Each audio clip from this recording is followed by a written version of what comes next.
उत्तर प्रदेश के फतेहपुर की तस्वीर। धार्मिक विवाद हुआ तो उसने रूप लिया हिंसक। सालों पुराने वहां पर मकबरा था, नाम था नवाब अब्दुल समद का मकबरा। शिव मंदिर वहां पर होने का दावा किया गया। उन दोनों के बीच में क्या हुआ जरा आप देखिए। यहां जब जी न्यूज ने रिपोर्टिंग करनी शुरू करी, उसके पहले की तस्वीर देखिए कि मकबरे के ऊपर भीड़ चढ़ आई। हिंदू संगठन मकबरे के ऊपर चढ़ आए और उन्होंने मकबरे में तोड़फोड़ करनी शुरू कर दी। मजार में घुसे, तोड़फोड़ की, पूरे इलाके में तनाव फैला। दोनों पक्ष आमने सामने आए। मौके पर जी न्यूज मौजूद था। जी न्यूज जब वही रिपोर्टिंग कर रहा था तो जी न्यूज की टीम के ऊपर पत्थरबाजी की गई। हमारी सहयोगी वहां प्रीति श्रीवास्तव मौजूद थी। सबसे पहले प्रीति वहां पहुंची फतेहपुर में जो हो रहा था वो दिखाने के लिए, लेकिन उसकी एक्सक्लूसिव तस्वीर आपको दिखाते दिखाते कट्टरपंथी लोगों ने खुद प्रीति श्रीवास्तव पर हमला कर दिया। ये दोनों तस्वीरें बता रही हैं कि फतेहपुर में आज क्या हुआ है और फतेहपुर की तस्वीरें दिखाने के बाद हमारी टीम के साथ क्या किया। दोनों तस्वीरें एक बार मैं फिर दिखाता हूं आपको। आप देखिए जरा कि मजार जिस पर हिंदू संगठनों का दावा यह कि वो मजार नहीं बल्कि शिव मंदिर है, उसको तोड़ा गया। अचानक सैकड़ों लोग उस मजार पर चढ़ाए। वहां कई धार्मिक नारे लगाए गए, शंख वहां पर हुई, शंख वहां पर बजा, पूजा वहां पर हुई। और ये सब जब हो रहा था, हमारी सहयोगी प्रीति श्रीवास्तव ने दिखाया तो उनके ऊपर एक कट्टरपंथी पक्ष ने पत्थरबाजी कर दी। प्रीति के साथ मारपीट करने की कोशिश की गई। कैमरामैन जो उनके साथ में मौजूद था उस कैमरा को तोड़ने की कोशिश की गई। ये ग्राउंड रिपोर्ट आज आपको जरूर देखनी चाहिए।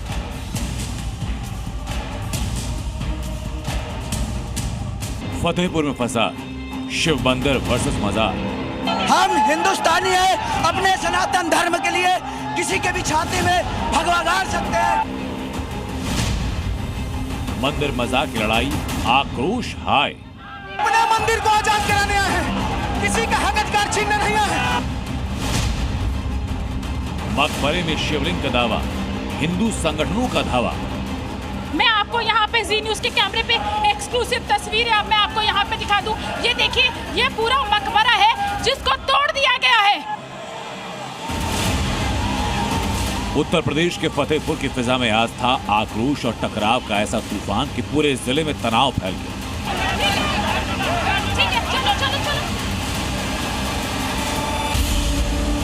जहां कभी शिवलिंग होने का दावा था वहां मजार बनी तो हिंदू संगठन उसके बाद भड़क उठे।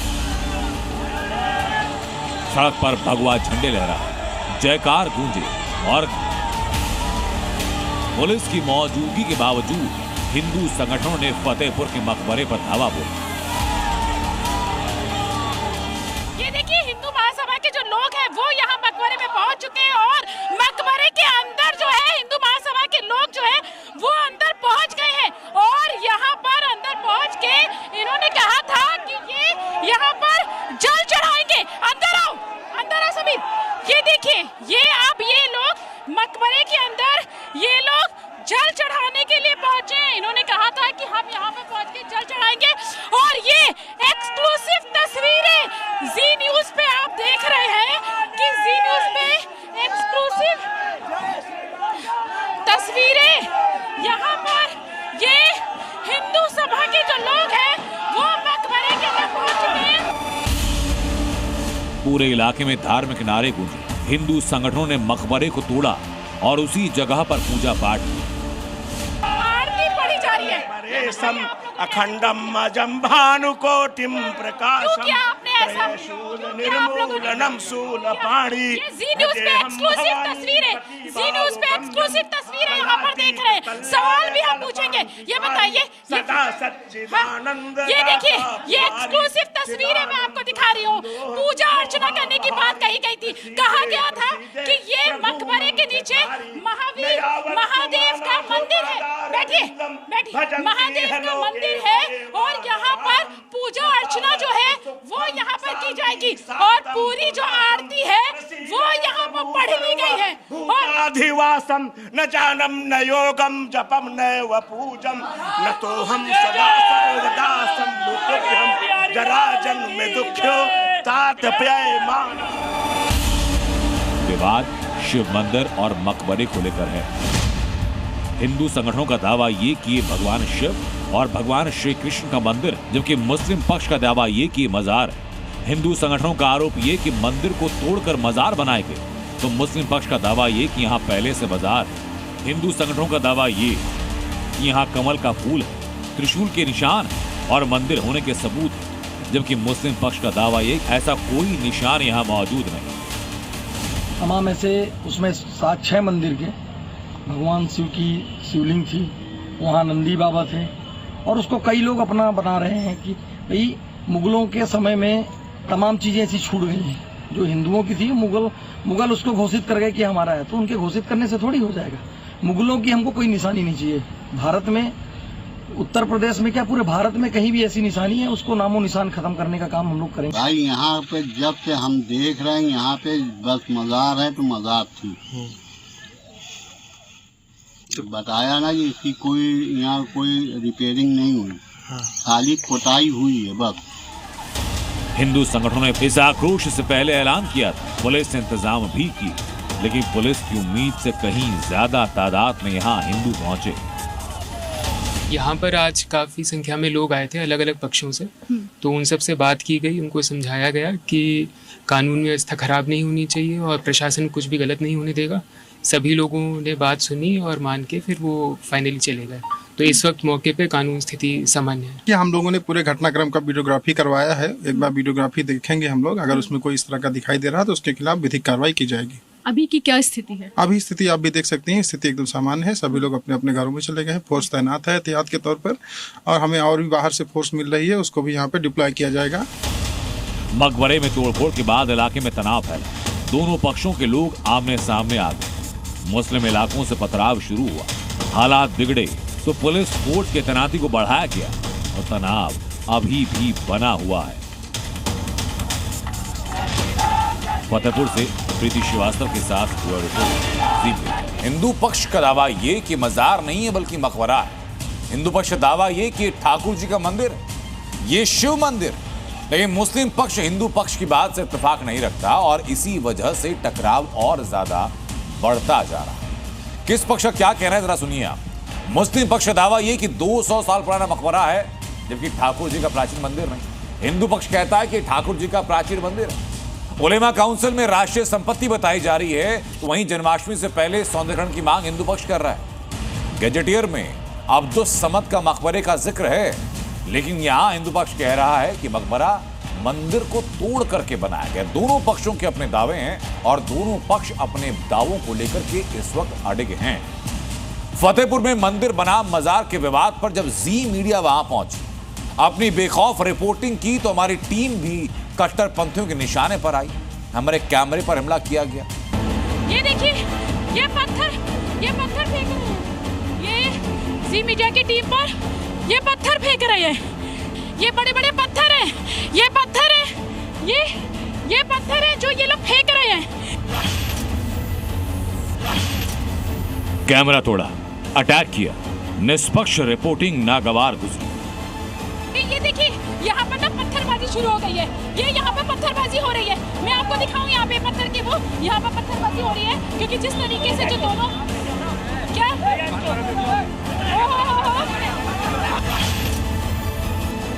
जी न्यूज की रिपोर्टिंग पर क्यों भड़के कट्टरपंथी? ये देखिए, ये बड़े बड़े पत्थर, ये पत्थर फेंके गए वहां से, और ये मैं आपको दिखाऊं, ये देखिए, ये देखिए, ये पत्थरबाजी की गई है। फतेहपुर में मंदिर बनाम मजार की जंग में जो सच्ची तस्वीर थी, जो सही तस्वीर थी, जो निष्पक्ष तस्वीर थी, उसे जी मीडिया ने पूरे देश को दिखाया। बेखौफ कैमरे और निडर आवाज के साथ जी मीडिया एकमात्र चैनल जो उस वक्त फतेहपुर के मजार के पास था। यहाँ पर ये हिंदू सभा के जो लोग हैं, वो मकबरे के जब मजार को तोड़ने की कोशिश हुई तो जी न्यूज ने उसके खिलाफ सवाल उठाया। ये बताइए आप लोगों ने ऐसा क्यों किया? क्योंकि ये तो गलत है ना। ये बताइए क्या कहेंगे है? मंदिर है तो ठीक है, लेकिन ये तरीका क्या सही था? इधर फूल लगा, कमल का फूल लगा, हिंदुओं का मंदिर है, भगवान शिव का धरोहर है, ये हिंदुओं की धरोहर है। लेकिन ये तरीका सही था क्या? नहीं, कब्जा करना कोई अच्छी बात थोड़ी ना है, किसी धार्मिक ठेठ पहुंचाना। मंदिर में कब्जा हो रहा है, ये सही बात है क्या? हमारा राम जी का मंदिर हम लेकर रहेंगे। हमारे जी। सनातन में क्या जी। इस तरीके से क्या पूजा होती है क्या? ये तरीका भगवान तुलसीदास जी ने जो लिखा है, जिन मोहि मारा ते मैं मारे, अब तेहू पर बांधे तने तुम्हारे। क्या कहेंगे? हिंदुओं ने बाजार पर हमला किया तो जी मीडिया ने हर तस्वीर दिखाई, तटस्थ होकर हर एक सच बताया, लेकिन यही तटस्थता कट्टरपंथियों को हजम नहीं हुई। मंदिर है तो हमारी टीम पर पत्थर चलने लगे। कि यहाँ पर ना पत्थरबाजी हो रही है और उन्होंने मीडिया को उन्होंने यहाँ से हटा दिया है और हम लोगों को वहाँ से हटा दिया है। बड़ी मुश्किल से हम लोग वहाँ से जान बचा के भागे हैं और जो अगर पुलिस वाले नहीं होते तो ये इन लोगों ने हम लोगों को घेर लिया था।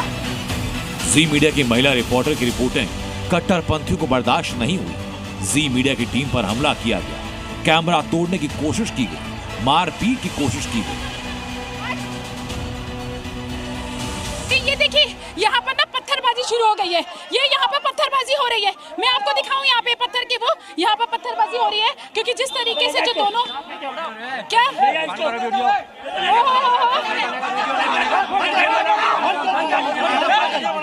ठीक है ठीक है ठीक है ठीक है ठीक है चलो चलो चलो। हमने हकीकत दिखाई, हमने पत्थरबाजी का सच बताया। वही सच एक वर्ग के एजेंडे को चुभ गया। हमने जो तस्वीर दिखाई, जो तस्वीर को दुनिया से छुपाने की कोशिश की, और नतीजा ये कि कट्टरपंथी आग बबूला हुए और हमारे रिपोर्टर प्रीति श्रीवास्तव पर ईंट और पत्थरों से हमला हुआ। ये देखिए ये बड़े बड़े पत्थर, ये पत्थर फेंके गए वहां से और ये मैं आपको दिखाऊं। ये देखिए ये देखिए ये देखिए ये पत्थरबाजी की गई है।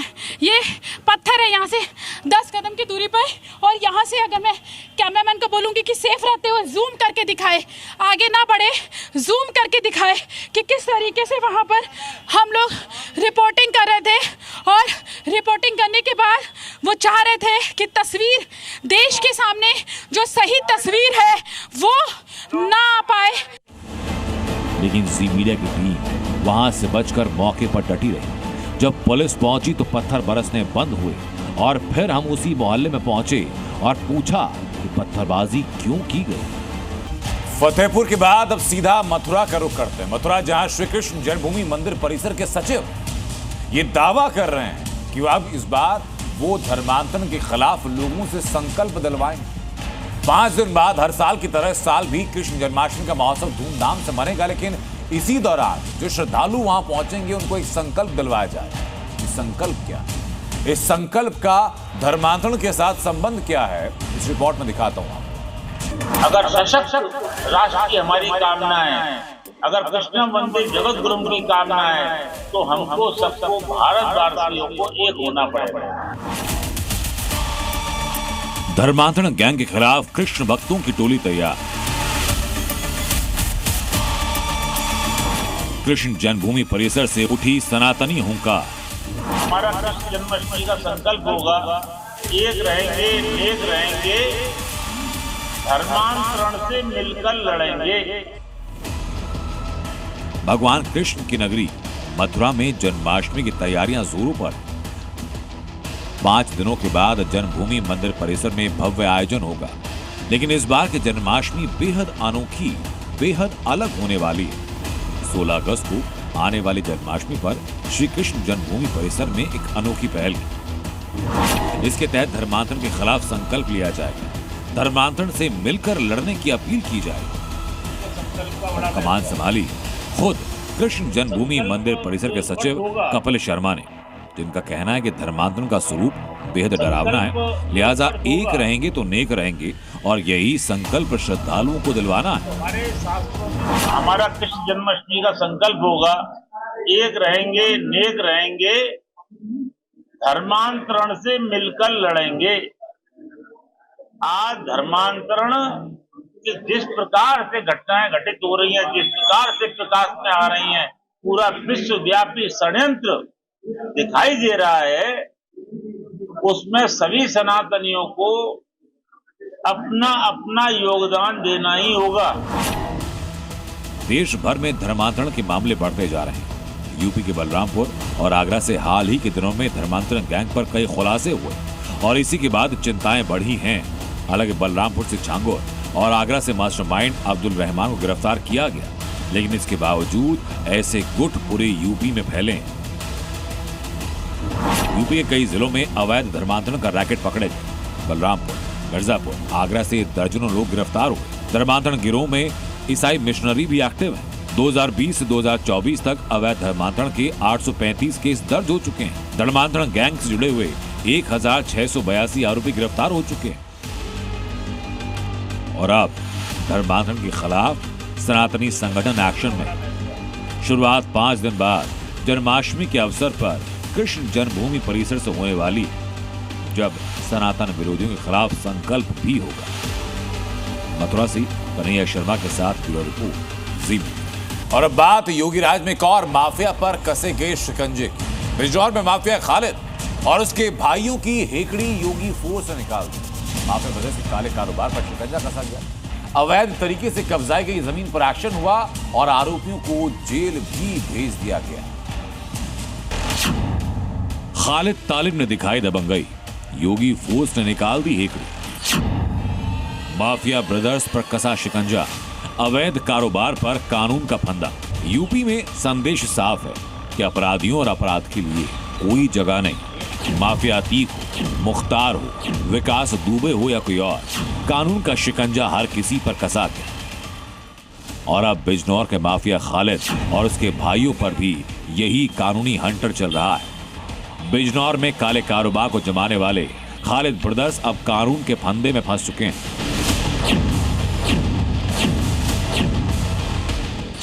5 दिन पहले माफिया खालिद ने अपने साथियों के साथ मिलकर बीजेपी नेता रॉबिन चौधरी उनके ड्राइवर पर हमला किया। तस्वीरें वायरल हुई। इसके बाद कार्रवाई की मांग की गई। उत्तर प्रदेश पुलिस एक्शन में आई। शिकायत के आधार पर खालिद और उसके साथियों पर केस दर्ज किया गया। गिरफ्तारी हुई, लेकिन कोर्ट से उसी दिन आरोपी खालिद और उसके बेटे को जमानत मिली, लेकिन मामला खत्म नहीं हुआ। बीजेपी नेताओं ने माफिया खालिद के काले धंधों की शिकायत डीएम से की। उसके बाद अवैध तरीके से जमीन कब्जाने का मामला सामने आया। पीड़ित महिला की शिकायत पर पुलिस ने कार्रवाई की, जिसमें खालिद, तालिब, आबिद, आदिल और एक लेखपाल के खिलाफ केस दर्ज हुआ और सभी को गिरफ्तार कर जेल भेज दिया। खालिद और उसका लड़के और 3 लोग और उसके साथ थे। उन्होंने मेरी गाड़ी ओवरटेक करके मेरे ऊपर हमला किया, जानलेवा हमला किया और किसी तरीके से मैंने एसपी साहब से बताया तो मेरी वहाँ से एसपीसीटी सीओसीटी मुझे वहाँ से निकाल के ले गए। और अब उम्मीद है और अच्छी कार्रवाई होगी। कार्रवाई पीछे से भी अच्छी हो रही थी कि जल्दी से उनके जितने अवैध काम है सब खुल के आप लोगों के सामने आएंगे। चारों भाई जो हैं उन पर मुकदमे करे गए, उनकी जांच हुई। जैसे ही जांच पूरी होकर आई, चारों को जेल भेज दिया गया। जीएसटी के छापे लगे, 50 लाख का जुर्माना भी हो गया है। और अन्य भी जो कार्रवाई चल रही है, उनकी जो गलत कारोबार उनके करे हुए हैं, कुछ आरा मशीनों में गड़बड़ पाई गई, कुछ स्टोन क्रशरों में गड़बड़ पाई गई, तो जहाँ भी गड़बड़ पाई गई है वहाँ पे प्रशासन ने सख्ती से उसे सील करा है। उत्तरकाशी का दराली गांव जो खूबसूरती के लिए कभी प्रसिद्ध हुआ करता था, अब यहाँ पर जो प्राकृतिक आपदा आई उसके बाद हालात बहुत खराब हो। न सिर्फ गांव तबाह हुआ बल्कि खौफनाक झील वहां बनती जा रही है। ये सबसे बड़ा खतरा है। एक तरफ खतरा है वहां पर जमे हुए मलबे का, दूसरी तरफ खतरा है कि जो मौसम विभाग के द्वारा जानकारी दी गई कि भारी बारिश हो सकती है, तो तीसरी तरफ एक और खतरा बन चुका है, वो है वहां पर बनी हुई बड़ी झील। ये झील कैसे बनी, इस झील से खतरा और क्या हो सकता है, इस रिपोर्ट में जरा देखिए। धराली में डेंजर झील, तबाही की सेकेंड इनिंग।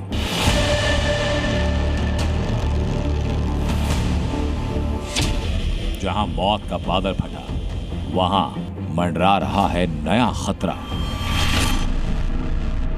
इस वक्त मैं हरसिल में मौजूद हूं और जो झील बनी हुई है, जिसको लेकर बार बार ये कहा जा रहा है ये भविष्य में खतरा हो सकती है और नदी का फ्लो भी उसकी वजह से रुक रहा है, उसके लिए एसडीआरएफ जिला प्रशासन यहाँ मौजूद है।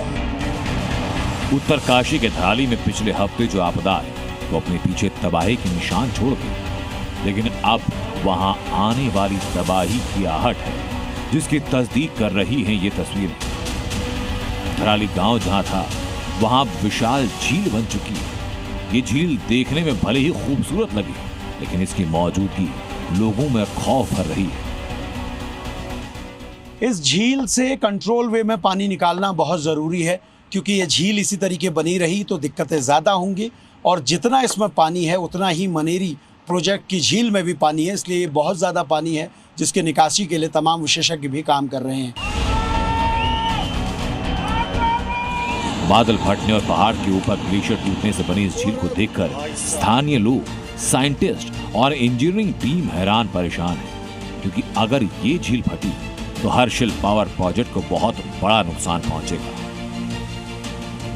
जो हमारी स्पिलवे कैपेसिटी है उससे ज़्यादा पानी आएगा तो डैम पे इम्पैक्ट पड़ेगा, तो हमें अलर्ट, हमारा ये जगह जगह यहाँ पे AWS लगे हुए हैं, अर्ली वार्निंग सिस्टम लगे हुए हैं, जिससे हमें अलग अलग जगह का डिस्चार्ज पता चलता रहता है। लिहाजा खतरे को देखते हुए उत्तरकाशी के जल और विद्युत निगम के अधिकारियों को इस झील के परीक्षण के लिए भेजा गया। नीचे डाउन स्ट्रीम में पानी तो आ ही रहा है, जितना पानी ऊपर से झील के ऊपर से आ रहा है उतना नीचे आ रहा है। अभी DM साहब ने कहा है कि इसका इंस्पेक्शन करना है, विजुअल इंस्पेक्शन। इस झील से पानी की निकासी की प्लानिंग है, लेकिन झील के किनारे पर काफी मलबा है। कुछ बड़े पेड़ भी झील का रास्ता रोके हैं, जिन्हें हटाने का काम शुरू हो चुका है।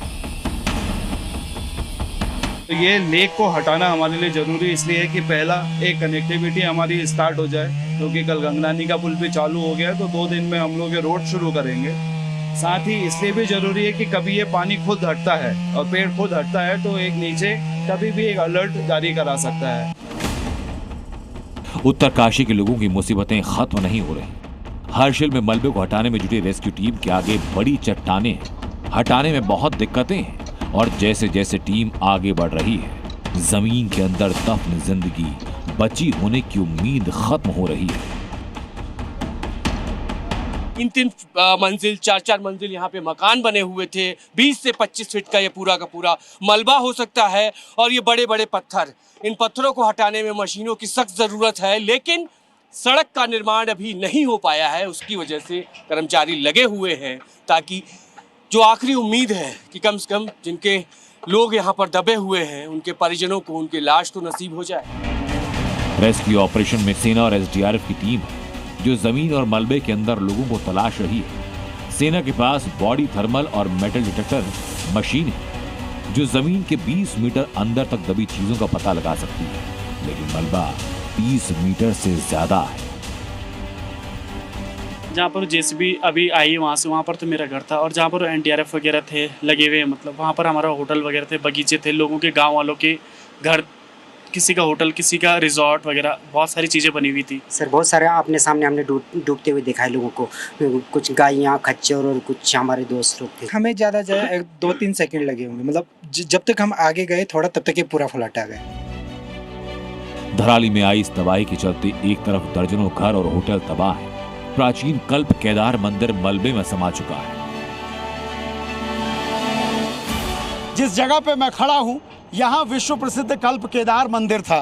कल्प केदार मंदिर जो भी गंगोत्री के दर्शन के लिए आता था, या जो हर्षिल में टूरिस्ट डेस्टिनेशन को घूमने आता था, वो कल्प केदार ज़रूर पहुँचता था। लेकिन आज उसी कल्प केदार के इस परिसर में हम मौजूद हैं, जहाँ सिर्फ मलबा है।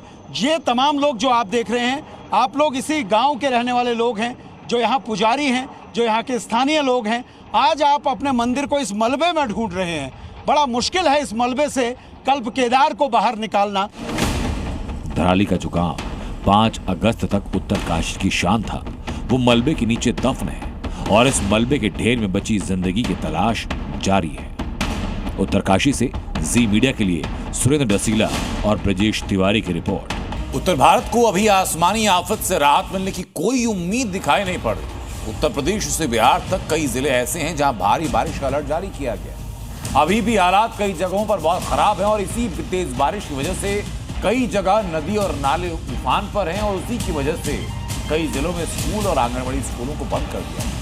हादसे हो रहे हैं, कई जगहों पर मौत हो रही। यूपी से बिहार तक कैसे प्रलय का त्राहिमाम मचा हुआ है, इस रिपोर्ट में जरा देखिए।